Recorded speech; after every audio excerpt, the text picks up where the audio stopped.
This is our framework. So this framework can be used for any ETL project or big data project or any testing any data testing project. So on the left side, I have just given ETL architecture diagram, how data is flowing between file to raw, raw to branch, branch to silver, or file to layer 1, layer 2, layer 3, layer 4. Right? So this is the project architecture. And if this is the project architecture, right? So how we can automate this? So how we will automate it? So if you take any project, right? So when it comes to the manual process, first we will validate file versus branch layer, then branch to silver layer, silver to gold layer. Agree? So in automation also we will consider file as source first and branch as a target. Okay? So when we are validating bronze and silver layer, we consider bronze as a source and silver as a target. So again, when we are validating silver and gold, we will consider silver as source, target as gold, right? So this is how we will consider when we do the manual validation, right? Same approach will also follow in the automation suite. So first we will consider, suppose there is a customer ingestion pipeline which loads data from files to the gold. File is maybe we can consider ADLS account to the gold layer. So what we will do, we will consider ADLS as source and bronze layer is the target. And the next step, bronze and silver as source and targets, silver and gold source and target. Okay, and this is the framework. Okay, this framework takes 4 different files as an input. The very first file is a configuration file. The second file is JSON file. Third file is a transformation SQL file. Additionally, it takes a test file. So Pytest accepts the Pytest test file that actually consider this test file as a test case file. So we'll keep all the test cases that is required to do in this test files in Pytest framework. So once we have these 4 files readily available and we can feed it to framework actually do the validations by reading data from the source and target which have configured in the YML file and returns us reports in the form of TXT file, in the form of HTML file. So these files we will get it in the email and Microsoft Teams notification and Slack notification. So this is the architecture of ETL test automation framework. Now we will see how this framework is implemented by using Python, PySpark, and Pytest. Right? So let me show the framework directly. Okay. So this is the automation framework. So this is the automation framework. So it has so many folders, but the heart or the core of the framework lies in these 2 folders, like SRC folder and then test folders. And here if you observe, right, so we have added multiple folders, table 1, table 2, table 3, table 4, table 5. But now we will see one entire end-to-end pipeline implementation, how developers will do, how we do the ETL testing in our ETL process. Okay. So consider customer is one ingestion pipeline. So this customer data will flow from storage account CSV file to branch layer, from branch to silver, silver to the gold, right? So we have created similar folder structure here. Maybe I consider raw layer, let it be. Okay, file to raw, raw to branch, branch to silver, right? Inside the file to raw, right? So we will create 4 different input files, right? 4 different input files. Let me show these 4 files. Okay. The first file is config YML file. The second file is schema.json file. The third file is test customers raw.py file. This is the test file, guys. Okay, and transformation.sql file. Okay, so as I mentioned in the architecture diagram, the framework. One second.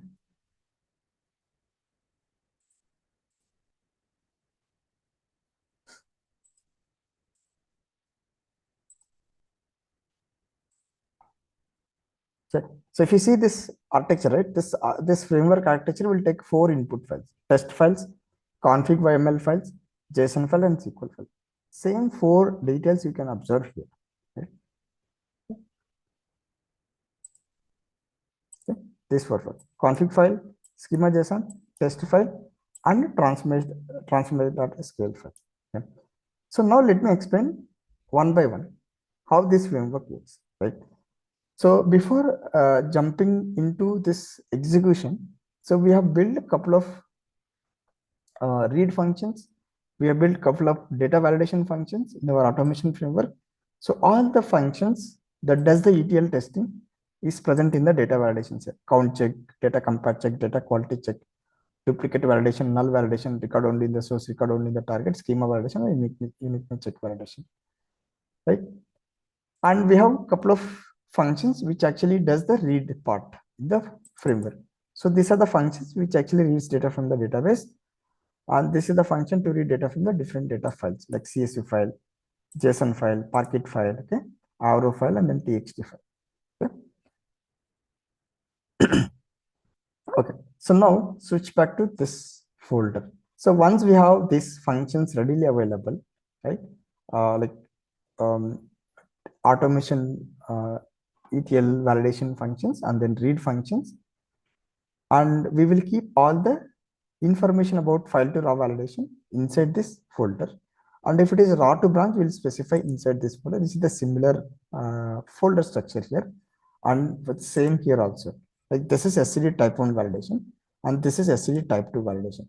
So like as part of this automation validations, right, we have considered migration testing. We can do initial load, we can do incremental load, we can also do SCD type 1, type 2, type 3 validations. So all these are implemented as part of this project. You can see clearly SCD type 2. So we have created transformative activity. Right? So maybe I'll cover all these things as part of our automation training. So at this moment, I'll go with the simple ETL use case, like validating file to raw. The remaining part maybe as and when it is required in the automation class, we'll cover this as part of the automation live sessions. But now we'll focus on this part. Okay. So now coming to this, right? So it has multiple files here. The first file is config.yml file. Okay. This file has your source information and then target information. Additionally, some validation configurations. Right? Source has like type, what is the file type, what is the schema, YRN. So in this case, I'm taking schema as a Spark will for the schema. Then options, this file is header, so I just kept as true, and delimiter as NA. Then exclude columns as batch ID. This exclude columns is required when you don't want to validate some columns, right? Suppose your source having 4 columns, target is having 5 columns. You want to skip 1-2 column validations. Maybe those columns are audit columns or non-functional requirement columns. You can ignore those columns by specifying under this exclude columns in the automation. Okay, and this is the target, and here we'll find table info. So it's a database type, not a file anymore. And table is this one, DBO customers, and then it is a SQL Server table. Now let me understand this data, right? So I've just given this is the source and this is the target. Now let me see actual data, right? Let me show the data as well. One second. Okay.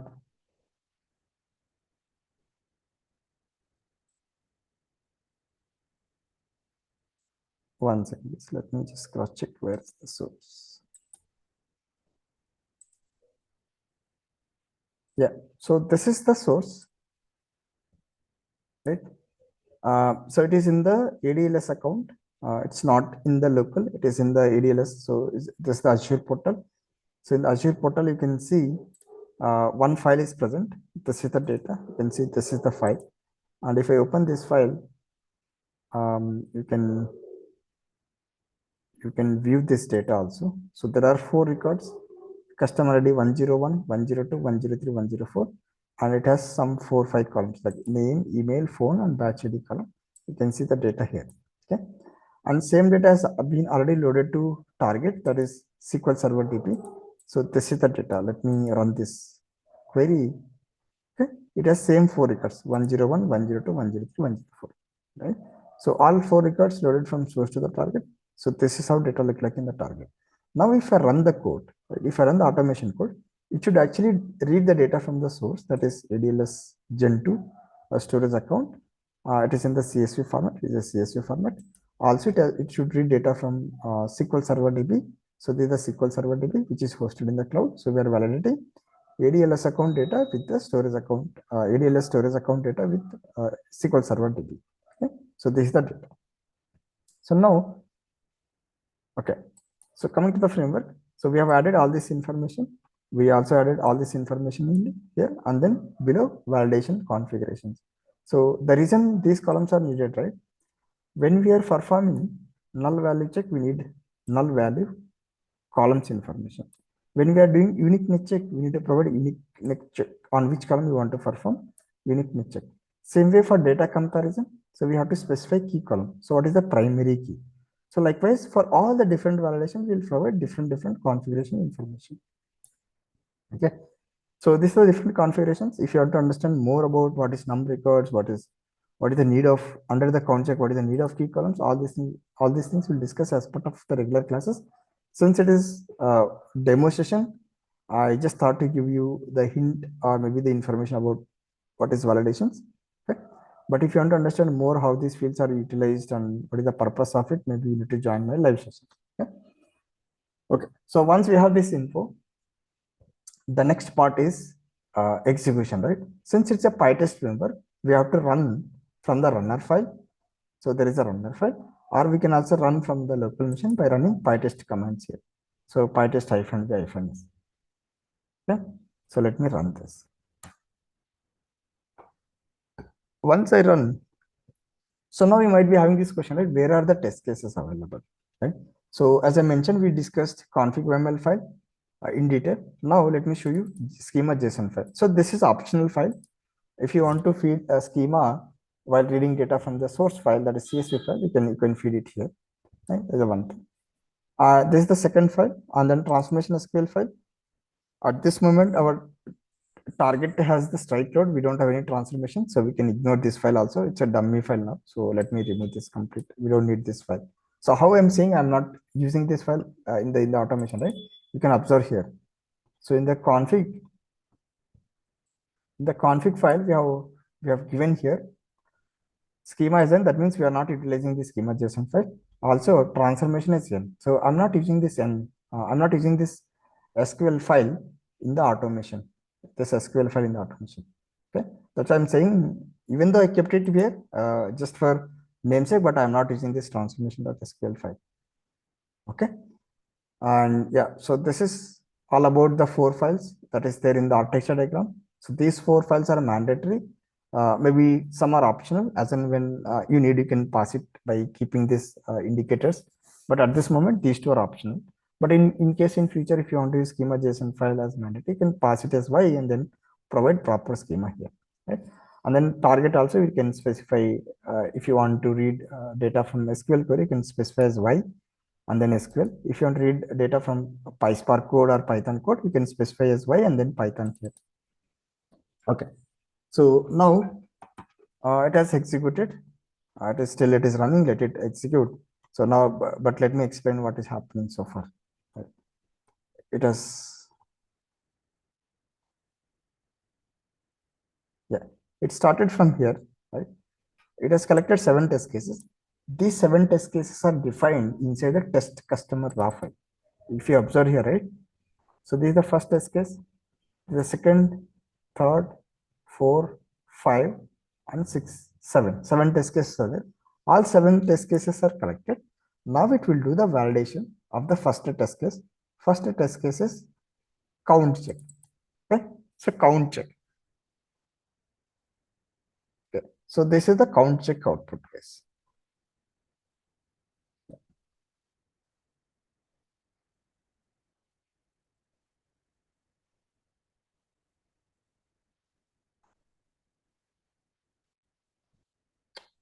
Okay, so this is the count check output. You are not able to see the complete information here because I think the test case has passed. Maybe the print statement is missing, but this is the output of the count check. It will actually displays just the count in the source, but the count in the target. Let me come back. There is a file also generated. Let me show that file as well. And then duplicate check. There are no duplicates. Okay. And then duplicate check. There are no duplicates. And then null value check. And then there are no null values in the null value columns. And then yeah, when you see data comparison, this is actually important. So as a tester, when we do the data testing, so we should validate source minus target, target minus source, target minus source, right? Like s smt and tms both we have to do, right? When you do source minus target, there should not be any mismatches. When you do target minus source, there should not be any mismatches. Okay, same thing we are doing in the automation.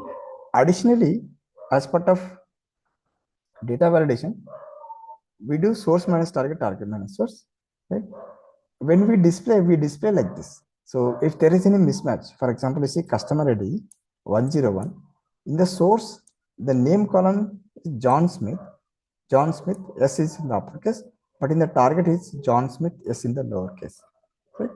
This is clearly a business rule mismatch, right? Data is not matching here. Right? Our framework is able to catch this kind of issues. So not just only source minus target, target minus source. When it is defining or debugging the issues, it also displays the proper information to the end user. Okay, this is the clear mismatch, right? So John Smith, S uppercase here, John Smith, S is in the lowercase. For customer ID 101, this is the primary key. So likewise, you do for all the columns, email column and then phone column. Right now, it is only having issue with the email column, but if it is, sorry, right now it is issue with the only name column. But in case if there is an issue with the email column issue, or data is not matching, or phone number is not matching, or batch ID is not matching, it will also display those information as well, right? And right now, I think most of the test cases are passed, only one test case is failed. Okay, so you might be having question, like, can you also make a couple of changes in the data and then show me whether your framework will be able to catch those issues or not, right? Let me do one thing. I think, yeah. So let me do some duplicate insertion to the data.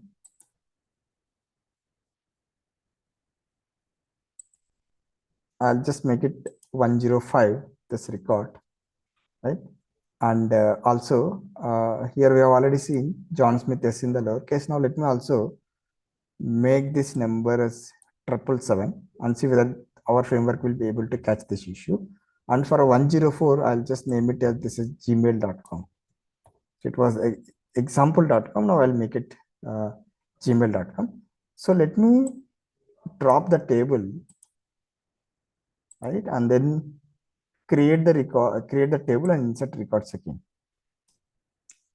So normally this step developers will do. We don't need to do this, but as part of demo session, I just thought to show you how we can do this. Okay, so let me also put one duplicate data.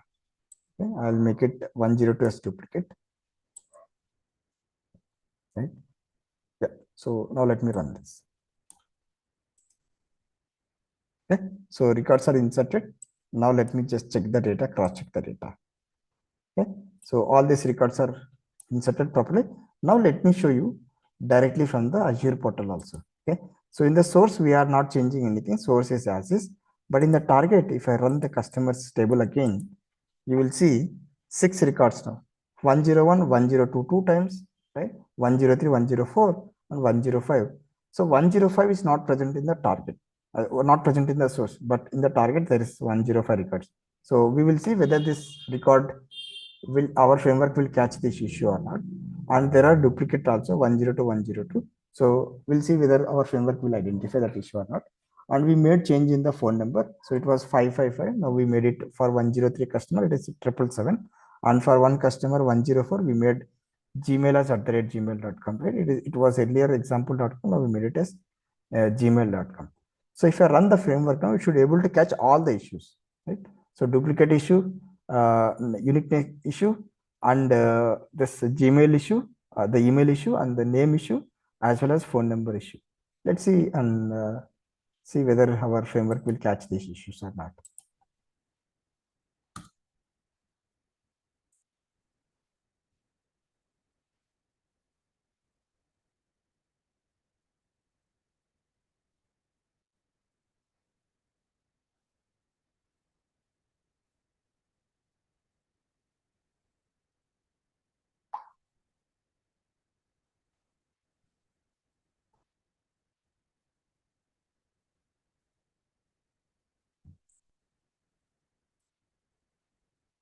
So when we run the framework, it actually do read credentials information and then config files, schema JSON, transformation SQL file, all those things, and then it starts reading the data. So now if you observe here, right, you see the first count validation, count is not matching. Source count is 4, target count is 6, difference is 2. It is clearly able to identify the issue here. Source count is 4, target count is 6, difference is 2. Right? But it is now not showing what are those extra records that I'll show you in some time. Right? Our framework will also display those 2 records as well. Why those two records are extra in the target. Okay. When it does do the duplicate check, see now 102 is repeated twice in the target table. It is able to catch that issue as well. Right? And then duplicate issue, and then see there are no null values, so that's why null check is passed. You don't need to worry about this null check. And then now it started validating your data comparison check, the resource minus target, target minus source. Right? So this is the source data, this is the target data, 4 records and 6 records. It has read data from ADLS account, data from SQL Server DB. Now it is doing validations for one by one. Now see, customer ID 101. For this 101, John Smith is the source value, target value is John Smith in the lowercase format. Issue is cache, issue is caught. The second issue 105 is present in the source, is present in the target directly. The name of the 105 is Eve Davis in the target, but in the source it is not. Okay? Identified catch. So issue is identified and then able to display. Now email issue. See, 104 if Davis at the rate example.com, but target it is at the rate gmail.com. Issue is able to find. We are able to find this issue as well. So the reason I'm showing this, right? So when we do source minus target, target minus source, it actually displays a complete row. It won't display the column level mismatch. Okay, boss. This is the this row has the issue. You now debug for which column has the issue. But our automation framework, it will not just only do the minus between source and target. It also displays complete the issue where the issue is, in which column has the issue, right? Which row has the issue. Okay. So there is the email issue. The same way for phone number. So we made 555 to 777. The issue is now caught, right? 103 customer ID.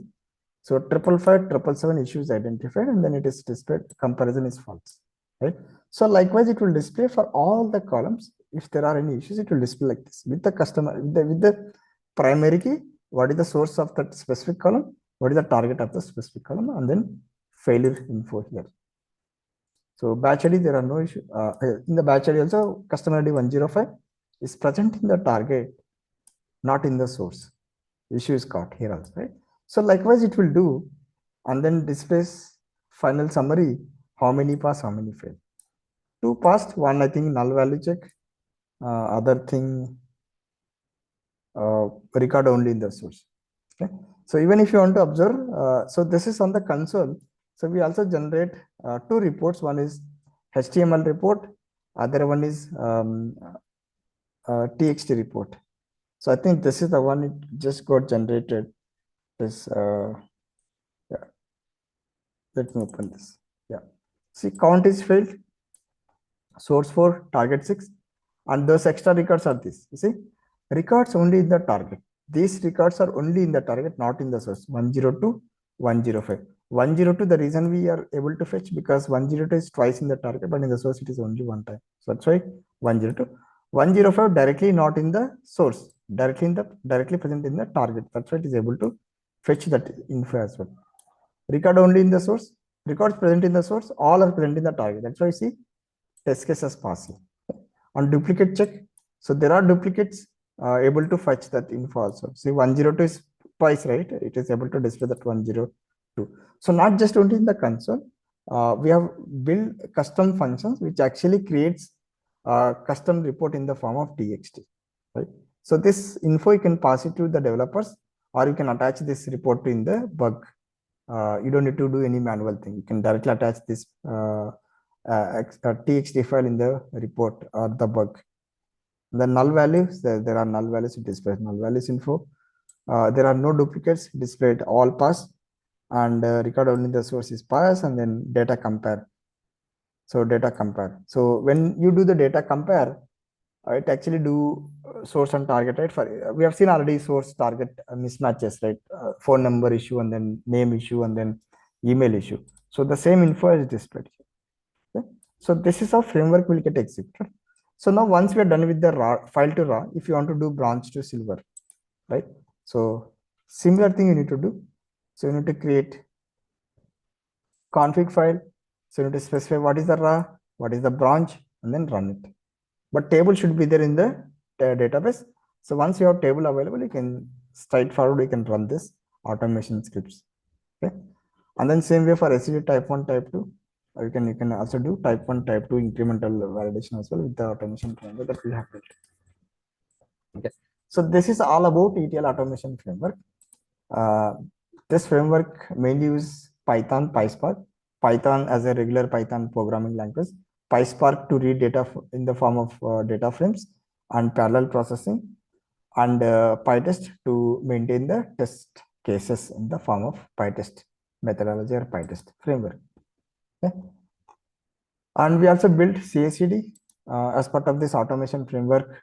If you want to deploy this code to Databricks account or AWS Glue or ADF, so we can use this CI/CD deployment files to deploy code into the respective environment. Okay, so the CI/CD is also integrated in this framework. Right? So not just only this framework, we have couple of frameworks implemented. So one is Pytest framework, the other one is the custom framework. So this framework has completely customized, completely implemented by using Python, PySpark. No Pytest concepts is used. So in this framework, we will pass test cases in the Excel format.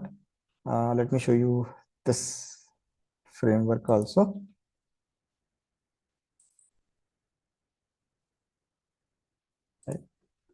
So here you see test cases and then source target info. This framework also do the same thing.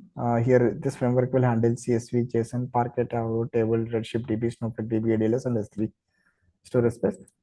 We will select the respective file, respective storage account, and the respective information, and then we will execute this automation test cases. But in this automation framework, we don't keep anything as other framework that we did, right? So table 1, table 2. So all the test cases will keep in one Excel file and we will execute the code. So if you want to control which test case has to execute, we'll keep in the framework here, Excel file with indicator as Y or N. So if you want to run only this, you can keep as Y. If you want to execute maybe some different validations, you can make it Y, Y, Y. So right now I kept N for all this, only for Y for this. So this will only execute these test cases. Okay. So I'm not going to execute this framework now. This is like as part of our demo. I just thought to show what are the framework that we have it and we will cover in the automation classes. So one framework will cover end to end. The second framework we will show. We will just give you the high level information about this framework, not in detail. We don't cover in detail about this framework, but one framework will cover. This is from the scratch. We will implement everything in the class. Okay. Other framework as a reference, I'll give it to everyone. You can make use of this framework as and when it is needed. Right. So if you want to know further about this training, you can reach out to us on this number 9739896812. Thank you.